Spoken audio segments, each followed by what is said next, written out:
कहते हैं लालच वो बुरी बला है जिसे किसी इंसान पर भी अगर हावी हो जाए तो वह बर्बाद के सिवा उसको कुछ नहीं दिखाई देता है। आज की घटना में सेम ऐसा ही होता है। एक इंसान में लालच इस तरह हावी हो जाता है जिसकी वजह से उसके पीछे कई लोग जेल के सलाखों के पीछे भी पहुंच जाते हैं।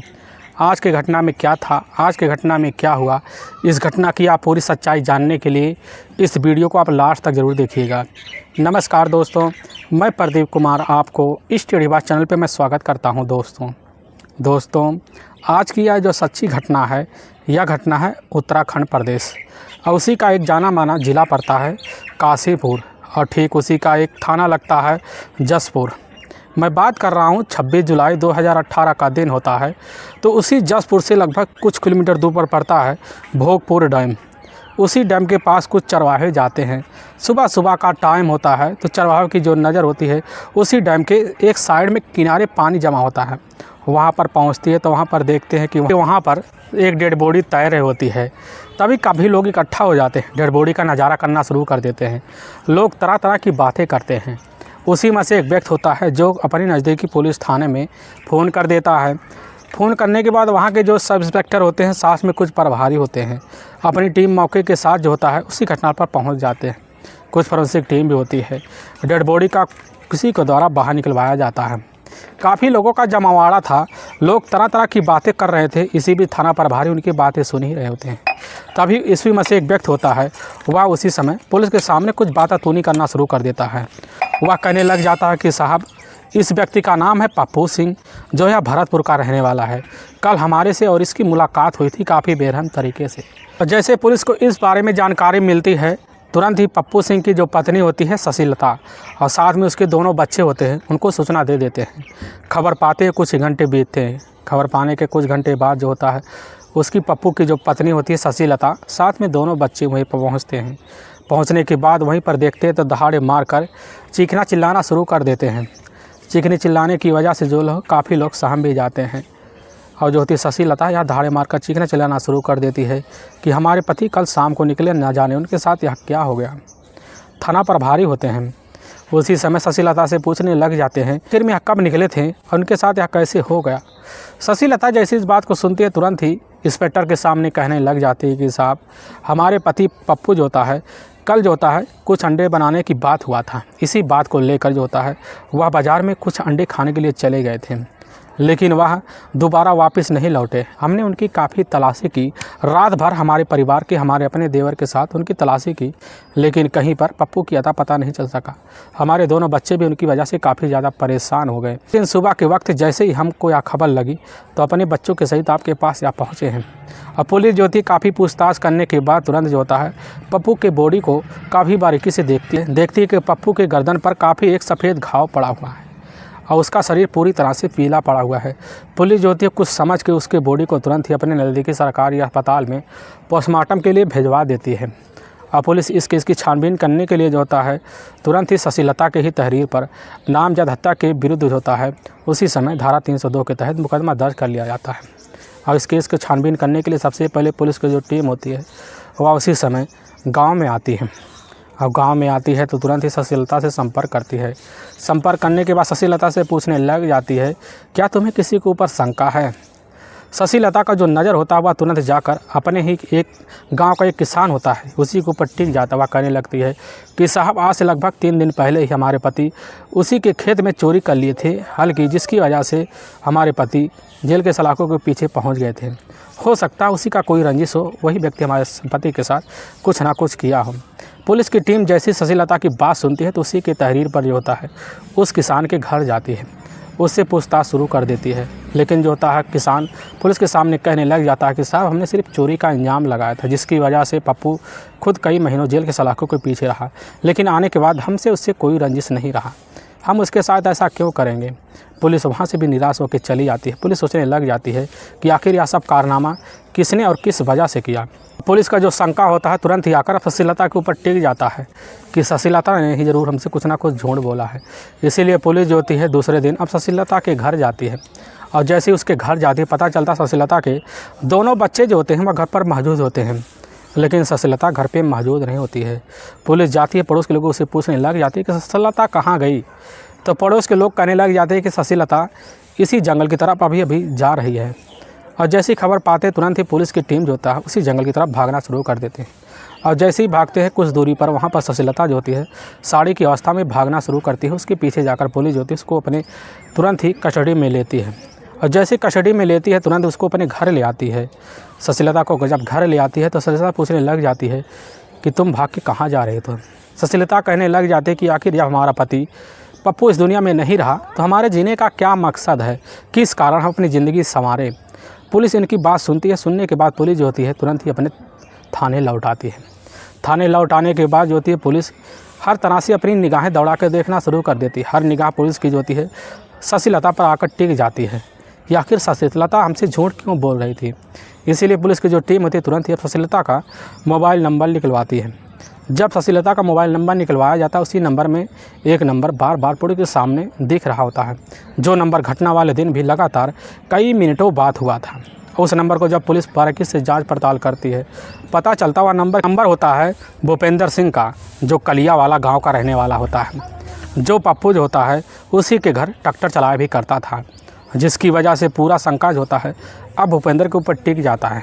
पुलिस की जो टीम होती है उसी समय जाती है कलियावाला गाँव में। कलियावाला गांव में पहुंचती है तो पुलिस देखती है भूपेंद्र सिंह जो होता है चारपाई पर लेटा हुआ होता है। पुलिस तुरंत ही उसको अपने कस्टडी में लेती है। कस्टडी में लेने के बाद भूपेंद्र सिंह को थाने ले आती है। जब थाने ले आती है पुलिस जो होती है तुरंत ही वही कॉल डिटेल निकाल कर भूपेंद्र सिंह के सामने रख देती है। और जब रखती है तो उसी समय भूपेंद्र सिंह जो होता है पुलिस के सामने एक तोते की तरह बन जाता है, जिसकी वजह से पुलिस जब उस पर भूपेंद्र के ऊपर काफ़ी सख्ती दिखाना शुरू करती है। दिखाने की वजह से भूपेंद्र पुलिस के सामने जल्द से जल्द टूट जाता है। लेकिन जैसे ही वह तुरंत ही अब जो होता है शशिलता का नाम लेता है तो पुलिस चौक से जाती है। चौंकने की वजह से पुलिस की दूसरी टीम जाती है शशिलता को भी उसी समय अपने कस्टडी में लेने के लिए। उसको तुरंत ही कस्टडी में लेती है और थाने ले आती है। शशिलता जैसे ही अब भूपेंद्र को देखती है तो उसके चेहरे का रंग एकदम उड़ जाता है, काफ़ी सहम से जाती है। बिना किसी दबाव के वह जो होती शशिलता पुलिस के सामने जो होता है अपने पति जो होता है पप्पू की हत्या का जुर्म कबूल कर लेती है। लेकिन दोनों ने जो हत्या का जुर्म कबूल कर लिया इसकी वजह जो सुन के पुलिस के पैरों तले ज़मीन भी खिसक गई है। आखिर में जो होता है यह पप्पू सिंह के पिता का नाम होता है तोताराम के जो होते हैं पत्नी का नाम होता है सुनीता देवी। टोटल इनके 3 बेटे होते हैं। बड़ा बेटा होता है जसपाल और जो दूसरे नंबर का बेटा होता है जगदीश और सबसे छोटा बेटा होता है पप्पू। जसपाल और जगदीश की जो शादी होती है उसके पिता तोताराम काफ़ी धूमधाम तरीके से भी कर दिए थे। दोनों अपने बीवी बच्चों को लेकर अलग अलग परिवार में रह रहे होते हैं। इसी बीच जो होता है तोताराम एक परेशानी से जूझ रहे होते हैं, जिसकी वजह से इस दुनिया को छोड़ के चले जाते हैं। लेकिन इसकी सारी जिम्मेदारी जो होता है तुरंत ही अब जो होता है पप्पू की माता जो होती है सुनीता देवी पर आ जाती है। सुनीता देवी जो होती हैं अपने तीनों बच्चे की जिम्मेदारी ना सह पाने की वजह से जो होता है वह काफ़ी परेशानी में आ जाती हैं, जिस वजह से वह भी इस दुनिया को छोड़ के चली जाती हैं। अब सारा का सारा जो मड़ होता है वह बड़े भाई जसपाल पे आ जाता है। और जसपाल जो होता है अपने छोटे भाई पप्पू की शादी कराने के लिए वह निर्णय भी ले लेता है। तभी अपने भाई के लिए लड़की देखना शुरू कर देता है। तभी उसके रिश्तेदारों के द्वारा पता चलता है किसी जो होता है उत्तर प्रदेश का रामपुर जो जिला पड़ता है उसी इलाके के रहने वाले होते हैं मुरली लाल। उन्हीं की बेटी होती है शशिलता, देखने में काफ़ी खूबसूरत भी होती है। और इसी वजह से जो होता है वह शशिलता की शादी जो होता है पप्पू के साथ आराम से कर दी जाती है। शशिलता अपने पति को पाकर काफ़ी खुश हो जाती है। दुनिया जो होता है दोनों का अच्छे से चलना भी शुरू हो जाता है, काफ़ी अच्छे से चलने भी लगता है। शशिलता का जो होता है गांव में ही पहले एक लड़के के साथ अफेयर चल रहा था, जिसकी वजह से उसके पिता जो होते हैं काफ़ी ज़्यादा परेशान हो जाते हैं। लेकिन तभी उसी बीच उसी गांव में कई लड़कों से जो होता है शशिलता का चक्कर चल रहा था। काफ़ी परेशानी की वजह से जो होता है मुरली लाल अपनी बेटी का शादी का फैसला भी ले लेते हैं। लेकिन वह अपने ससुराल में आती है, वहाँ भी रहना शुरू कर देती है। काफ़ी खूबसूरत भी, देखने में चंचल होती है। जिस गली में शशिलता निकलती थी उस गली के लड़के जो होते हैं शशिलता को भाभी कहकर काफ़ी जो होते हैं मजाक भी किया करते थे। शशिलता उनके साथ बैठकर मजाकिया भी किया करती थी। धीरे धीरे वक्त बीतने लगता है। इसी बीच लगभग इनके शादी का 3 साल वक्त गुजर जाता है। तभी जो होता है एक लड़का होता है, उस लड़के का नाम जो होता है राजू रखते हैं। रखने के बाद अपने घर परिवार वालों का जो खर्चा होता है वह पप्पू के ऊपर आ जाता है। पप्पू जो होता है अपने घर परिवार वालों का खर्चा जो होता है दिहाड़ी मजदूर से नहीं झेल पाता, इसीलिए वह नौकरी की तलाशी करना शुरू कर देता है। तभी पता चलता है उसी के कुछ दूर पर रहने वाले एक सरदार होते हैं, उन्हीं के यहाँ नौकरी करना शुरू कर देता उसी फार्म हाउस में, और करने भी लगता, काफ़ी अच्छे से करने लगता है। वक्त गुजरने लगता है, परिवार का जो खर्चा होता है पप्पू अपने परिवार का काफ़ी अच्छे से चलाना शुरू कर देता है, चलाने भी लगता है। तभी पप्पू जो था सरदार के यहाँ ज़्यादा समय बिता देता, सुबह निकलता तो कभी रात में, कभी रात भर वहीं बिता देता है, जिसकी वजह से शशिलता जो होती है अपनी पति के बिना पूरी रात अकेली गुजारती थी। इसी वजह से शशिलता को जब अपने पति का रात का ध्यान आता तो उसको लगने लगता हमारी ज़िंदगी में रात के वक्त कोई ना कोई साथी की ज़रूरत है। इसीलिए शशिलता अपने गाँव में काफ़ी लड़कों से मेल जोल बना लेती है। मेल जोल बनाने के बाद उनके साथ मिलकर प्रेम प्रसंग रचाती, जिसकी वजह से वो लड़के जो होते हैं शशिलता को काफ़ी सारे पैसे देते। उसी पैसे को वह लेकर अपनी शौक श्रृंगार भी पूरा करती। धीरे धीरे लड़कों के बदल उनकी ज़िंदगी बीतना शुरू हो जाता है। लेकिन जैसे ही बीतने लगता है तो उसी बीच इसकी खबर जो होता है वह तुरंत ही पप्पू को लग जाता है। पप्पू जो होता है अपनी पत्नी को काफ़ी समझाता है, लेकिन शशिलता इस बात को ना समझती, जिसकी वजह से जो होता है पप्पू उस सरदार के यहाँ से नौकरी छोड़ देता है। छोड़ने की वजह से वो अपने घर में आकर रहना शुरू कर देता है। इसी बीच जो होता है जब रहने लगता है तो वह जो होता है पप्पू और साथ में शशिलता के बीच पैसे के लेकर आए बीच झगड़े तकरार शुरू हो जाते हैं। झगड़े तकरार का सिलसिला इस तरह बढ़ना शुरू हो जाता है, कभी कभी पप्पू जो होता है अपनी पत्नी शशिलता का पिटाई भी कर देता था। तभी जो होता है पप्पू को जैसे लगने लगा पैसे की कमी की वजह से हमारी पत्नी के बीच आए दिन झगड़े तकरार होना शुरू हो गए हैं, तो इसीलिए वह तुरंत ही दोबारा नौकरी की शुरुआत करता है और इसीलिए वह तलाशी भी करना शुरू कर देता है। तभी पता चलता है कुछ ही दूरी पर रहने वाला एक आदमी होता है जिसका नाम होता है भूपेंद्र सिंह, जिसके पास मौके पर 3 ट्रैक्टर भी होते हैं। बाकी के 2 ट्रैक्टर जो होते हैं 2 व्यक्ति चला रहे होते हैं, लेकिन एक ट्रैक्टर खाली पड़ा होता है। उसी समय भूपेंद्र के पास जो होता है पप्पू जाता है, वहाँ पर नौकरी करना शुरू कर देता है। और भूपेंद्र के पास जब नौकरी करने लगता है तो काफ़ी अच्छे से करने लगता है, समय बीतने लगता है।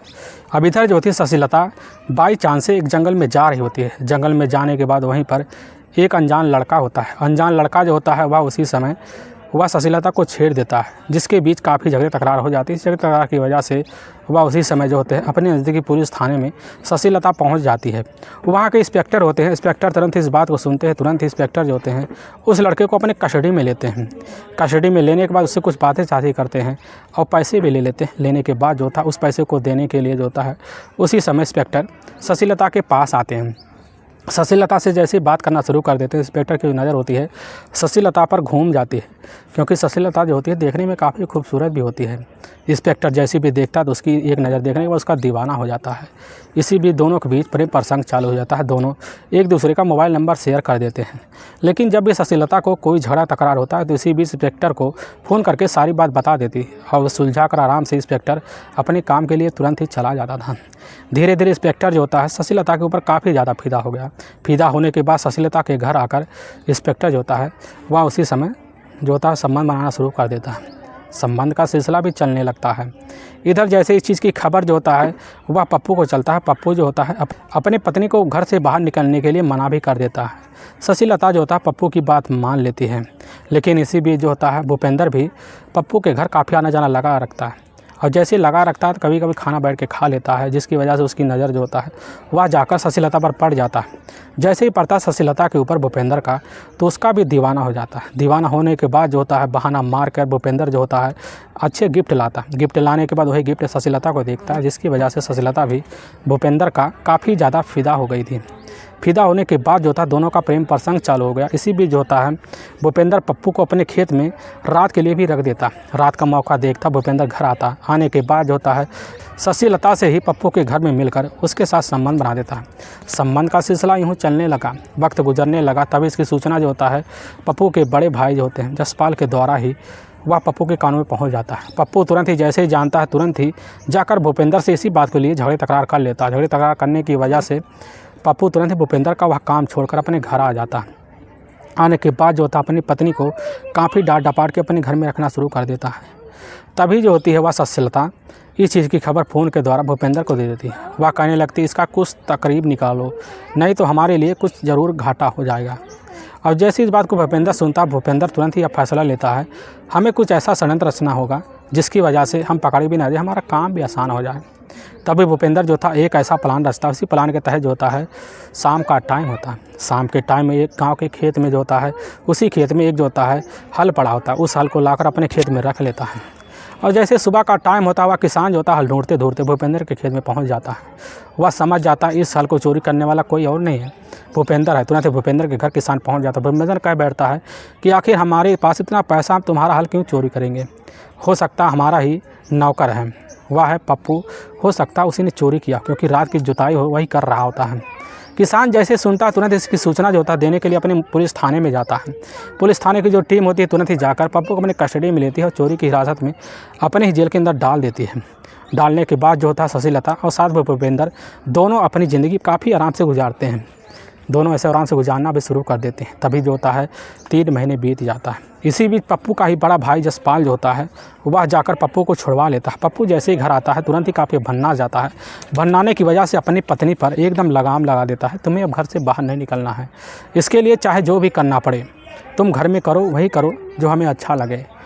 अब अगर ना मानती तो आज होता पप्पू अपनी पत्नी शशिलता का काफ़ी जो बेरहमी तरीके से पिटाई कर देती। एक दिन इतना ज़्यादा परेशान हो गई कि वह जो था शशिलता तुरंत ही उसका फ़ोन मिलाकर भूपेंद्र के पास फ़ोन कर दी। फ़ोन करने के बाद भूपेंद्र तुरंत ही दंग सा रह जाता है। दंग रहने के बाद वह तुरंत ही जो होता है शशिलता कह बैठती है कि अगर तुम हमें ज़िंदगी में दोबारा देखना चाहते हो तो हमारे पति को हमारे रास्ते से आराम से हटा दो, हम तुमसे आराम से शादी भी कर लेंगे। अब जैसे ही भूपेंद्र सुनता है तो एक बार चौंक से जाता है। तुरंत वह फैसला भी लेता है, ठीक है हम इस काम को करने के लिए काफ़ी एक नायाब तरकीब सोचते हैं। तभी भूपेंद्र जो होता है ऐसा प्लान करने लगता है, वह सोचने लगता है हमारी बस की यह काम अकेले नहीं है।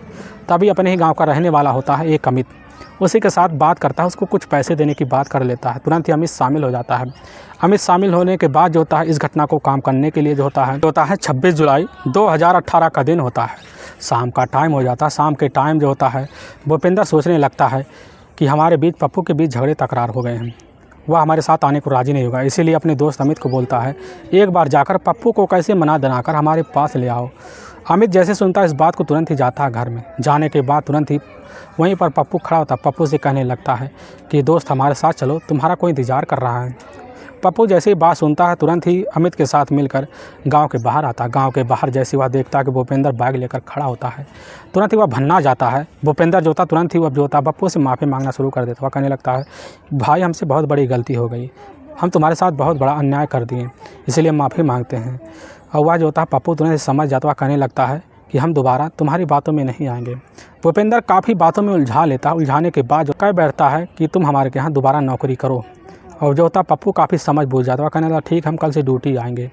भूपेंद्र कह बैठता है लेकिन हमें विश्वास नहीं हो रहा, तो हमारी बात मान लियो। पप्पू काफ़ी बार यह कह बैठता है कि हम तुम्हारे घर आएंगे, हमारे पर विश्वास क्यों नहीं करते। इसी बीच जो होता भूपेंद्र कह बैठता है एक बार चलो हम दोनों मिलकर उसी जंगल में बैठकर आराम से पार्टी करते हैं। पप्पू तुरंत ही भूपेंद्र अमित की बात मान लेता है। मानने के बाद जो होता है वह एक जंगल में जाते हैं। उस जंगल पे जाकर तीनों मिलकर पार्टी करते हैं, काफ़ी बुरी तरह पार्टी करते हैं।